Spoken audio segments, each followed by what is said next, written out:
Hey everyone, today we'll be discussing a very exciting and important molecular machine known as the Pyruvate Dehydrogenase complex, or PDC for short.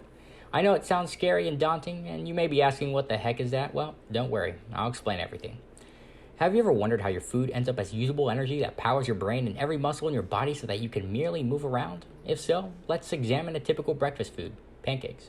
Pancakes are full of sugars, and when these sugars are digested, they end up in your cells where they can be converted into energy.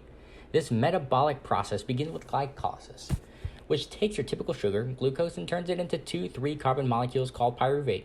Pyruvate then moves to the mitochondria, the powerhouse of the cell. Now, pyruvate requires a few cosmetic changes before it can be turned into the sweet energy stored in ATP, aka the energy molecule. That's where PDC comes into play. PDC is a huge macromolecule which looks like the molecular version of a soccer ball with pentagons on the side. Moreover, PDC has three main parts, E1, E2, and E3, each of which has their own special job in transforming pyruvate.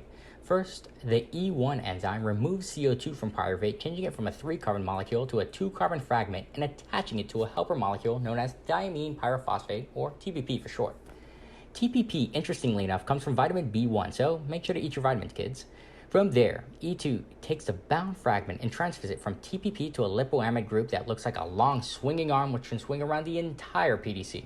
After this transfer, a molecule known as coenzyme A comes and scoops away the remaining acetyl fragment from the lipoamide arm, leaving behind some extra electrons and hydrogens.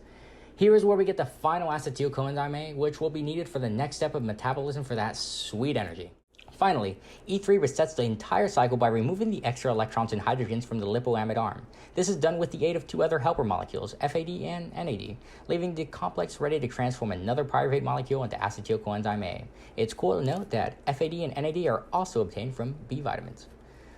Furthermore, the transformation of pyruvate is now complete.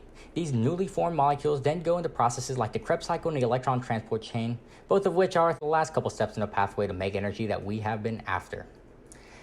The PDC is the gatekeeper who grants access to the later steps of energy generation from the consumed sugar. So when it is broken, some really bad things can happen. To try and still get some energy from glucose/sugars, your body begins to produce lactic acid, the same molecule that makes your muscles sore after you exercise. So too much lactic acid overwhelms your body, causing things to not function properly. Additionally, many critical organs such as the brain, heart, and liver can be negatively impacted by a malfunctioning PDC.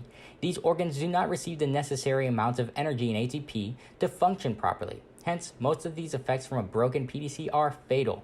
Some symptoms to look out for include fatigue, abdominal pain, seizures, and developmental delay in children. But don't worry, taking vitamins such as B1 and B2 can help since they're important contributors to PDC function. This is why having a healthy PDC is extremely important. Thankful that your PDC is providing you with that energy.